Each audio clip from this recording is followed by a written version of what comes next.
Hey guys, welcome back to the channel. In this tech tutorial video, we're going to show you how you can change your username on Calendly in 2026. So let us dive into this. So head over to calendly.com, log into your account, and here on the right hand side, not the left, here with that sidebar right here to the right, you will see a profile icon in the top right. Click into it and choose profile under account settings.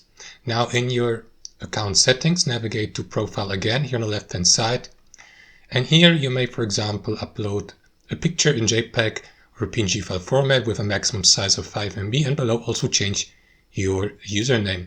Now as you can see, that's how your username might look like later, for example on your Calendly page and also in your email notifications. And that's it. Click into this button, scroll down, confirm by clicking into Save Changes, and that's how it works. Thanks for watching. Hope you enjoyed it, got some real value from it, and we'll catch you later.